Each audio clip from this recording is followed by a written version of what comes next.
Business Skills 360, the podcast that looks at the other side of business English. Hello, and welcome back to Skills 360. I'm your host, Tim Simmons. And today, we're going to look at more ways to mind your language. If language was just about meaning, we would probably communicate very directly with as few words as possible. But it's not, and we don't. Every time we speak, we are not only conveying meaning, but also acting socially. We need to consider relationships, feelings, and perception. So we mind our language.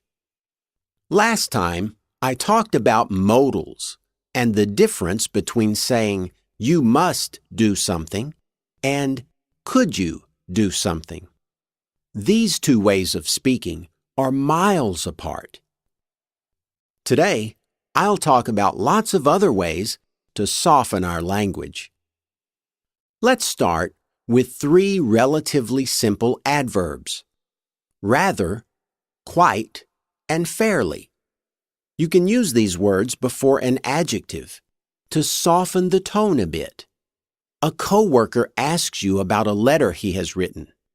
You think it's too wordy, but you don't say, "It's too wordy." Instead, you soften the effect by saying, "It's rather wordy." Or instead of saying, "It's too formal," you say, "It's quite formal."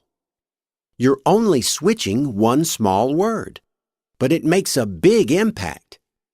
Now let's look at three relatively simple adjectives: little, slight, and minor.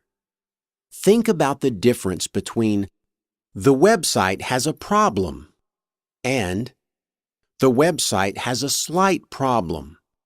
It's neither here nor there how big the problem is. Calling it slight helps to make the statement less forceful. It's really amazing how adding just single words can change the effect of what we are saying. Two of the most common softening words are maybe and perhaps. These words can transform a definitive statement into a mere possibility, like this: perhaps we need to consider letting a few employees go for the summer. Or this: maybe what you should do is talk to Jane directly. All of these words I've mentioned are part of what we call hedging language. Hedging language simply makes our statements less assertive. There are more ways to hedge. One useful technique is to qualify the number, frequency, and certainty. Qualifying numbers means using expressions like a few, some, or several. So instead of saying, "There are mistakes," you can say, "There are a few mistakes." It's softer. Qualifying by frequency means using expressions such as occasionally, sometimes, or from time to time. For example, on a performance review, it may be useful to say, "From time to time, Joe does not prepare sufficiently for presentations." And qualifying by certainty means using modals such as might, could, and may.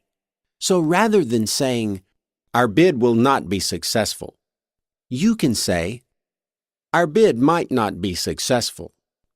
In all of these examples, you can see how one expression can tone down the strength of our statements. Sometimes hedging and qualifying require more than just one word. There are a variety of expressions we can use to change a statement of fact into one of opinion or curiosity. Here's a situation. A designer shows up at a meeting with some new brochure designs. You think the designs are too trendy for your company. So here's what you say: "I wonder whether these designs are a bit too edgy for our brand." by introducing the idea with, "I wonder whether." It sounds like you are just thinking out loud, rather than making an assertive pronouncement. It's softer, and the meaning will get through with less risk of offending someone. You can also admit up front that what you're about to say is just your opinion. You can do this with expressions like, "From my perspective," "the way I see it," and "in my opinion." These phrases are diplomatic because they seem to say, "I understand that you might have a different opinion." And that's important. People are more likely to accept your ideas, opinions, suggestions, and directions if they think you're not trying to ram them down their throats. When you come across as too assertive, demanding, or authoritative, your social message will cloud your real message, and that's counterproductive. That's all for today. If you'd like to test yourself on what we've just covered, have a look at the mybeonline.com website. There you'll find a quiz about today's show, as well as a complete transcript.